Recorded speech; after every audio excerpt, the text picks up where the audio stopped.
नमस्कार, मी दिनकर शिंदे. आपण पाहताय डीएस न्यूज. तुमचं मत माझं मत मध्ये आपलं स्वागत. मित्रांनो, महत्वाचा विषय मी घेऊन आलोय आणि ज्यामध्ये महाराष्ट्राचं ज्या घटनेकडे लक्ष लागलं होतं आणि विशेष म्हणजे मराठा समाज बांधवांसह वेगवेगळ्या राजकीय पक्षांचं लक्ष लागलं होतं ते म्हणजे आंतरवाली सराटी. या ठिकाणी मनोज जरांगे पाटील नेमकं काय बोलतायत, काय निर्णय घेत आहेत आणि त्याचे पडसाद राज्यात होणाऱ्या लोकसभेच्या निवडणुकीवर काय पडतील, या सगळ्या प्रश्नांना राजकीय मंडळी, राजकीय पक्ष हे धास्तावलेले होते आणि मराठा समाजाचं विशेष याकडे लक्ष लागलं होतं. मित्रांनो, 24 मार्चला जरांगे पाटील यांनी आंतरवाली सराटी या ठिकाणी एक निर्णय सभा आयोजित केली होती. वास्तविक पाहता ती निर्णय बैठक होती, परंतु लाखोंचा मराठा जनसमुदाय अत्यंत उत्साहानं या बैठकीला उपस्थित राहिला आणि त्याचं विराट सभेमध्ये त्या ठिकाणी स्वरूप आपल्याला पाहायला मिळालं होतं. मित्रांनो, प्रश्न असा आहे, जरांगे पाटलांनी 24 मार्चच्या या सभेमध्ये नेमका काय निर्णय घेतलाय आणि मराठा समाज नेमकी काय भूमिका घेणार आहे, या प्रश्नाकडे सगळ्यांचं लक्ष आहे आणि प्रत्येक जण विचारतोय, प्रत्येक जण एकमेकांची चौकशी करतोय. जरांगे पाटलांनी काय सांगितलं आणि येणाऱ्या लोकसभेमध्ये मराठा समाज आता नेमकं काय करेल. मित्रांनो, मी आपल्याला आवर्जून सांगतो, या निर्णय सभेमध्ये जरांगे पाटलांनी जे निर्णय घेतले ते खरोखर वाखाणण्याजोगे निर्णय आहेत आणि पुन्हा एकदा आपण किती राजकीय दृष्ट्या, सामाजिक दृष्ट्या परिपक्व आहोत हे एकदा जरांगे पाटलांनी पुन्हा एकदा सिद्ध केलेले आहे. आणि जे निर्णय त्यांनी घेतलेत ते समाजाला विचारून त्या ठिकाणी घेतलेत किंवा काही निर्णय समाजावर त्यांनी सोपवलेत की तुम्ही निर्णय घ्या आणि त्या पद्धतीनं काम करा. मित्रांनो, यामध्ये जरांगे पाटलांनी कुठल्याही राजकीय पक्षाला विरोध केलेला नाही किंवा कुठल्याही राजकीय पक्षाच्या फेवरमध्ये ते स्पष्टपणे बोललेले नाहीत. मात्र जो संकेत द्यायचा आहे तो मात्र त्यांनी स्पष्टपणे मराठा समाज बांधवांना त्या ठिकाणी दिलेला आहे. एकंदरीत जो संदेश द्यायचा तो तर त्यांनी दिला, तो मराठा समाजापर्यंत पोहोचलाय, परंतु मराठा समाजामध्ये दुही निर्माण होणार नाही.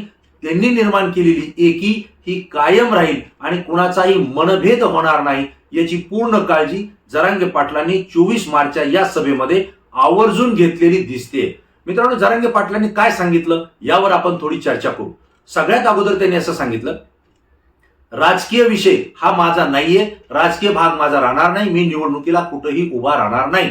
म्हणजे राजकीय हा विषयच माझा नाहीये, मी निवडणुकीला उभा राहणार नाही हे पहिल्यांदा त्यांनी स्पष्ट केलं. परंतु हे करत असताना त्यांनी काही संकेत विराट या सभेला दिलेले. विशेष म्हणजे यावेळी त्यांनी सांगितलं की प्रत्येक मराठा समाज प्रत्येक जिल्ह्यातून म्हणजे लोकसभा मतदारसंघातून हजारो उमेदवारी अर्ज दाखल करू म्हणतोय, परंतु माझं असं मत आहे की तुम्हाला जर निवडणूक लढवायची असेल तर एका एका जिल्ह्यातून 100,000 उमेदवारी अर्ज दाखल करू नका. कारण जर तुम्ही तसं केलं तर मराठा समाजाच्या मतांची विभागणी होईल आणि परिणामी जे लोक नकोयत ते पुन्हा सत्तेत येतील. त्यामुळं असं तुम्ही करू नये असा स्पष्ट संकेत त्यांनी दिलेला आहे. म्हणजे जे लोक नकोयत, कोणते लोक नकोयत हा प्रश्न मराठा समाजासमोर त्यांनी उपस्थित केलाय आणि मराठा समाजाला माहिती आहे की कोणते लोक आपल्याला नकोयत. आणि जर तुम्ही मतांची विभागणी केली, मराठा समाजाचे उमेदवार जास्तीत जास्त टाकले आणि तुम्ही जर मतांची विभागणी केली तर जे लोक नकोयत ते पुन्हा सत्तेत येतील. हे जर टाळायचं असेल तर तुम्ही असे उमेदवारी अर्ज दाखल करू नका असा स्पष्ट संकेत जरांगे पाटलांनी त्यावेळी दिलेला आहे.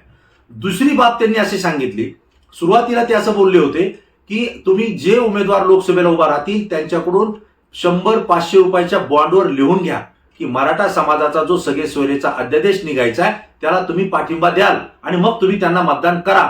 असं ते ज्यावेळेस बोलले त्यावेळेस लाखोचा जो जनसमुदाय आहे त्यांनी त्या ठिकाणी घोषणा द्यायला सुरुवात केली आणि याला नकार दिला की कोणत्याही नेत्याला आम्ही बॉन्ड घेऊन त्यांना मतदान करणार नाही. कारण मित्रांनो, पुढारी लोक हे निवडणुकीला उभा राहिल्यानंतर काहीही आश्वासन देतात. एक बॉन्ड मागितला तर 100 बॉन्ड लिहून देतील, पण त्या बॉन्डवर ते कृती करतील याची खात्री काय? हे मराठा समाजाला पडलेला प्रश्न आहे. मराठात नाही, सगळ्या समाजाला हा प्रश्न आहे की पुढारी जे शब्द देतात, जे आश्वासन देतात ते पाळताना बहुतांश वेळा ते दिसत नाहीत आणि त्यामुळे असे बॉन्ड त्यांच्याकडून लिहून घेतले तरी ते आपल्याला आश्वासन पूर्ण करतील याची खात्री नाही. आणि म्हणून मराठा समाजानं जरांगे पाटलांच्या या मागणीला किंवा या निर्णयाला विरोध दर्शवला आणि जरांगे पाटलांनी तात्काळ हा निर्णय बाजूलाच ठेवा, हा निर्णय आता रद्द झाला असं त्यांनी स्पष्टपणे सांगितलं. पण मग दुसरा निर्णय त्यांनी सांगितला की जर तुम्हाला असं वाटत असेल तर मग तुम्ही प्रत्येक जिल्ह्यामधून वेगवेगळे अर्ज भरण्याऐवजी अपक्ष म्हणून एकच उमेदवारी अर्ज दाखल करा. आणि यावेळेस मात्र मराठा समाज बांधवांनी त्या ठिकाणी टाळ्या वाजवल्या, घोषणा केल्या, परंतु त्याला आड घातली त्यांनी की अपक्ष उमेदवार देत असताना तो केवळ मराठा समाजाचाच असेल असं नाही. तुम्ही वेगवेगळ्या जाती धर्माचे त्या ठिकाणी एकत्र बसा. ज्यांच्यावर अन्याय झालाय, ज्यांना न्याय पाहिजे, ज्यांना सत्तेत बसून आपण न्याय देऊ शकतो असं वाटतं, त्या सगळ्या समाजाला एकत्र करून वेगवेगळ्या समाजाचे उमेदवार तुम्ही अपक्ष म्हणून द्या. मग त्यामध्ये त्यांनी असंही सांगितलं की मराठा समाज हा सरकारवर नाराज आहे, त्यासोबत धनगर समाजाला आरक्षण पाहिजे तोही नाराज आहे, मुस्लिम समाजाच्या काही मागण्या आहेत तोही त्या ठिकाणी आहे, दलित समाज आहे तोही त्यांना एकत्र करा. या व्यतिरिक्त 12 बलुतेदार जे आहेत त्यांचेही काही प्रश्न आहेत. या सगळ्यांना एकत्रित करून तुम्ही जिल्ह्यातून फक्त एकच अपक्ष उमेदवारी अर्ज दाखल करा. म्हणजे मतांची विभागणी होणार नाही आणि राजकीय मंडळींना, सत्ताधाऱ्यांना मराठा समाजाची ताकद दिसेल. ती ताकद दाखवण्याची वेळ आता आलेली आहे असं सुद्धा त्यांनी स्पष्टपणे सांगितलंय. आणि मित्रांनो, हे करत असताना त्यांनी अजून एक पुढचं सांगितलंय की उमेदवार जो ठरवायचा आहे तुम्हाला अपक्ष, तो कुणी एकच ठरू शकत नाही. इथं मी तर ठरू शकत नाही, कारण राजकीय विषय हा माझा नाहीच आहे. परंतु तुम्ही आता परत जा, गावामध्ये बैठका घ्या, तालुका वाईज बैठकी घ्या, जिल्ह्यात बैठका घ्या आणि सर्वानुमते तुम्ही त्या ठिकाणी ठरवा की कुणाला उमेदवारी द्यायची आहे. आणि जो काही मत त्या ठिकाणी व्यक्त करेल, मग तो कुठल्याही राजकीय पक्षाचा कार्यकर्ता असेल, तो जर समाज बांधव म्हणून बैठकीला उपस्थित राहिला तर त्या प्रत्येकाचं मत तुम्ही त्या एका रजिस्टरवर नोंद करा. त्याचं काय मत आहे, लढवायचंय का नाही लढवायचंय, कोणी लढवायचंय, कोण उमेदवार पाहिजे, कशासाठी पाहिजे, हे त्याचं सगळं मत घ्या, हे नोंद करा आणि त्यानुसार एकच उमेदवार तुम्ही सर्वांनी मिळून एक मतानं ठरवा. आणि 30 तारखेपर्यंत म्हणजे 30 मार्च पर्यंत हे सगळं लेखी स्वरूपात किंवा जे काही प्रतिक्रिया आल्या त्या माझ्यापर्यंत फोनद्वारे किंवा तुम्ही माझ्याशी संपर्क करून कळवा. या सगळ्यांचा सारांश विचार करून 30 तारखेनंतर मी माझी भूमिका पुन्हा एकदा स्पष्ट करेन. म्हणजे मित्रांनो, जिल्हा वाईज अपक्ष जरी लढायचं असलं तरी सगळ्यांनी एक मतानं तो उमेदवार द्यायचा आहे. आता प्रश्न असा आहे की जर एका जिल्ह्यामध्ये 1500 उमेदवार लढायला तयार झाले असतील तर त्यांच्यामध्ये एक मत करायचंय आणि एकच उमेदवार द्यायचा आहे. ही परिस्थिती थोडी कठीण आहे, हे जड जाईल आणि म्हणून या ठिकाणी कदाचित मराठा समाज हा त्या ठिकाणी अपक्ष उमेदवारी उभा करणार नाही किंवा अपक्ष उमेदवार देणार नाही असं मला वाटतं. कारण एवढ्या मोठ्या उमेदवारामधून एक उमेदवार निवडणं ही काही सोपी बाब नाही. राजकीय पक्षांना त्यांच्या कार्यकर्त्यातून एक उमेदवार निवडणं हे शक्य आहे, कारण ठराविक बोटावर मोजणे इतके ते नेते असतात, त्यातून 1-2 पैकी त्यांना एक द्यायचा असतो. इथं तमाम लाखोच्या संख्येनं मराठा समाज आहे आणि इतर समाज बांधव सुद्धा त्यांच्या सोबत आहेत. त्यावेळेस एकमतानं एक उमेदवार देणं ही कठीण बाब आहे. म्हणजेच परिणामी असा आहे की आपल्याला उमेदवार जरी देता नाही आला तर मग मात्र आपण मतदान करा. आणि म्हणून जरांगे पाटलांनी तिसरं एक आवाहन केलंय, तिसरा एक निर्णय सांगितलाय की मराठा समाजानं जास्तीत जास्त मतदान करायचंय, म्हणजे 100% मतदान करायचंय. कुणाला करायचंय असं ते स्पष्ट बोलले नाहीत, परंतु 100% मतदान करायचंय. आता हे मतदान नेमकं कुणाच्या बाजूने जाईल हा प्रश्न मराठा समाजाच्या मनामध्ये असेल, कदाचित नेत्यांच्याही मनामध्ये असेल. परंतु हे सगळं बोलत असताना जरांगे पाटलांनी अनेक संकेत दिलेत जे की मराठा समाजापर्यंत पोहोचलेत. त्याचं घडलं असं की ज्यावेळेस लाखोच्या संख्येनं हा समाज आला त्यावेळेस तिथं ऊन होतं. जो पेंडॉल टाकला होता तो पूर्ण गच्च भरला होता. त्या बाहेर तिपटी चौकटीनं मराठा समाज बाहेर उन्हामध्ये रखरखत्या उन्हात बसला होता. ज्यांनी अनेकांनी आपल्या डोक्यावर बिस्लरी बॉक्सचे जे खोके होते ते खोके आपल्या डोक्यावर घेऊन सावली करण्याचा प्रयत्न केला. अनेकांनी त्या ठिकाणी जे झाडं आहेत त्या झाडाच्या फांद्या तोडून आपल्या डोक्यावर सावली करण्याचा प्रयत्न केला, हेही आपण पाहिलं. आणि त्यासोबत आपल्या गळ्यामध्ये जे भगवे गमजे आणली होती, रुमाल आणली होती, ते सुद्धा आपल्या डोक्यावर धरून सावली करण्याचा प्रयत्न केला होता. अशा वेळी तिथं गरमी झाली होती, उष्णतेची लाट निर्माण झाली होती. आणि यावेळी एक संकेत आला की आपण इथं कुठंतरी हवा निर्माण केली पाहिजे. आणि म्हणून मराठा समाज बांधवांनी जे लाखोच्या संख्येने आहेत त्यांनी आपल्या गळ्यातले भगवे गमजे, रुमाल हातात घेतले आणि आपल्या डोक्यावरती जोरजोरात फिरवायला सुरुवात केली. ते इतक्या संख्येनं होते आणि इतक्या जोरात ते पंख्यासारखे फिरत होते की त्याची एक हवा निर्माण झाली आणि त्याचा गारवा, त्याचा थंडावा हा जरांगे पाटलांपर्यंत सुद्धा पोहोचला. आणि त्यांनी स्पष्ट सांगितलं, अरे बापरे, तुम्ही इतक्या जोरानं हे भगव्या रुमालानं हवा फिरवतायत, त्याची हवा माझ्यापर्यंत आली, हवा सुरुवात झाली. आता या हवेत तुम्ही सरकार उडवता का काय? म्हणजेच या ठिकाणी सरकार उडवता का काय हा जो संकेत त्यांनी दिला, त्यावेळेस मात्र मराठा समाजाच्या उपस्थित जनसमुदायानं प्रचंड जल्लोष केला, घोषणाबाजी केली, शिट्ट्या सुद्धा वाजवल्या. त्याच वेळी त्या ठिकाणी कूलर बसवण्यात आले होते आणि ते कूलर बंद पडले होते. त्याचा अर्थ असा झाला होता की वीज पुरवठा त्या ठिकाणी थोडा कमी पडत होता किंवा तो काही खंडित झाला होता आणि त्या ठिकाणी कूलर हे बंद करण्यात आले होते. जरांगे पाटलांनी प्रश्न उपस्थित केला की हे कूलर या ठिकाणी तुम्ही लावलेत, हे बंद काय, ते हवा का फेकत नाही? त्यावेळेस त्यांना खालून कुणीतरी सांगितलं की लाईटची अडचण आलेली आहे आणि त्यामुळे ते बंद केलेत. त्यावेळेस त्यांनी एक स्पष्टपणे त्या ठिकाणी बोललं की अरे म्हणजे हे नुसते आणून ठेवलेत, काम करत नाहीत, म्हणजे हे बी सरकारसारखेच झालेत, म्हणजे दिसताय पण काम करत नाहीत. म्हणजे इथं सुद्धा त्यांनी एक स्पष्टपणे संकेत दिलेला आहे. मित्रांनो, या सगळ्या घडामोडी घडत असताना त्यांनी असंही सांगितलंय की तुम्ही जे उमेदवार उभा करताल त्या उमेदवारामुळे मतविभागणी होणार नाही याची काळजी घ्या.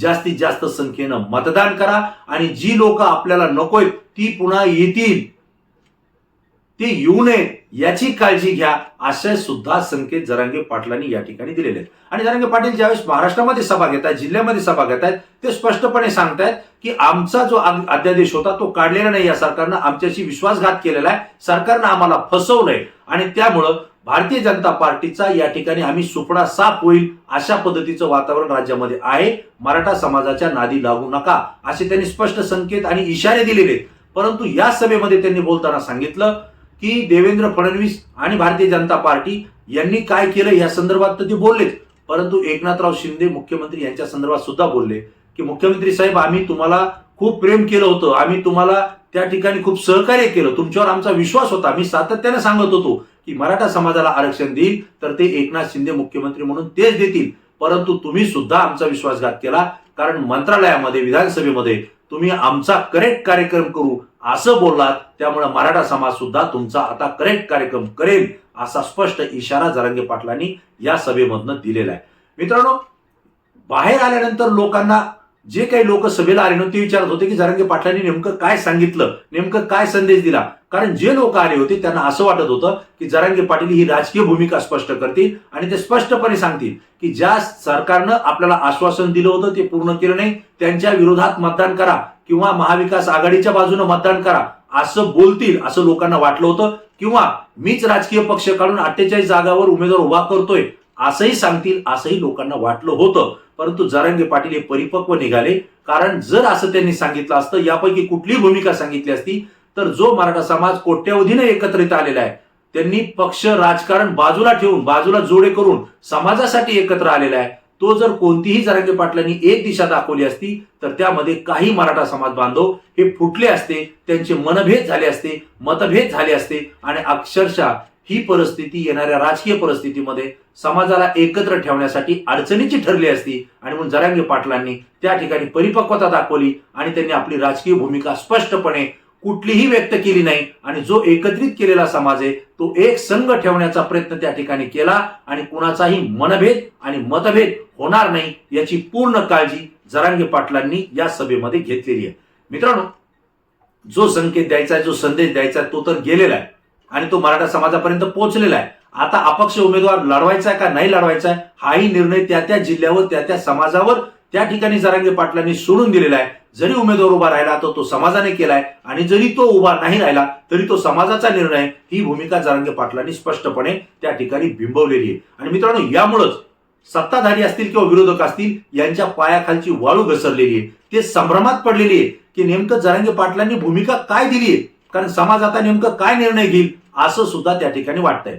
काही भारतीय जनता पार्टीचे नेते समाधानी झाले होते, खुश झाले होते, कारण त्यांना वाटलं की आता मराठा समाज हा ठिकठिकाणी फॉर्म भरेल आणि जो सत्ताधाऱ्यांच्या विरोधात जो रोष आहे तो त्या ठिकाणी विभागणी होईल आणि परिणामी आपला फायदा होईल. परंतु तसं झालेलं या सभेतून दिसत नाही, हे मी स्पष्टपणे बोलतोय, हे तुम्हालाही कळतंय. आणि त्यामुळे मतांचीच विभागणी होणार नाही आणि मतं तर 100% करायचंय. मग नेमकं कुणाला करायचंय आणि आपली भूमिका काय असेल हे मराठा समाजापर्यंत जरांगे पाटलांनी न बोलता संदेश दिलेला आहे, हे माझं मत आहे. आणि मित्रांनो, या मतानुसार एक गोष्ट लक्षात येते की सत्ताधारी असतील किंवा सत्ता विरोधात असतील, आता तर सत्ताधारी विरोधी असं म्हणणंही शक्य नाही, कारण कोण सत्ताधारी आणि कोण विरोधक हेच समजत नाही. अनेक आघाड्या, अनेक युत्या, अनेक महाविकास आघाडी हे कोणीही कोणाचे नेते घेऊन आपल्यासोबत एकत्रित येऊन केवळ सत्तेसाठी ते एकत्र येत आहेत. त्याच वेळी जरांगे पाटलांनी सगळ्या समाजाला सांगितलंय की हे जर सत्तेसाठी एकत्र येत असतील तर यांना तुम्ही सुद्धा तुमची ताकद दाखवण्याची वेळ ही आजची योग्य वेळ आहे, ही तुम्ही एकत्रित येऊन ताकद दाखवा असं सुद्धा स्पष्ट संकेत जरांगे पाटलांनी या ठिकाणी दिलेला आहे.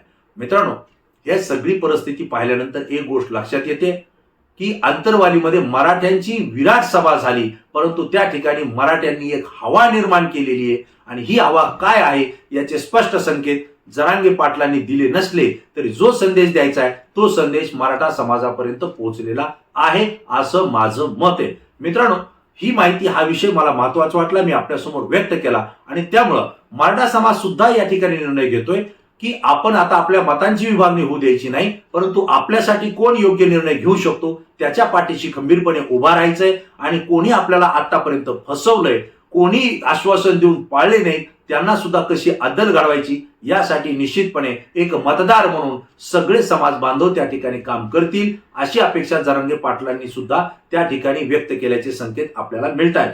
नेमकं काय घडलंय आणि काय घडेल हे तुम्हाला काय वाटतं? तुमची प्रतिक्रिया निश्चितपणे द्या. जरांगे पाटलांनी जो संदेश द्यायचा आहे तो दिलाय का? तुमच्यापर्यंत तो पोहोचलाय का? जर पोहोचला असेल तर तुम्ही या व्हिडिओच्या खाली कमेंट्स बॉक्समध्ये आपली प्रतिक्रिया निश्चित द्या.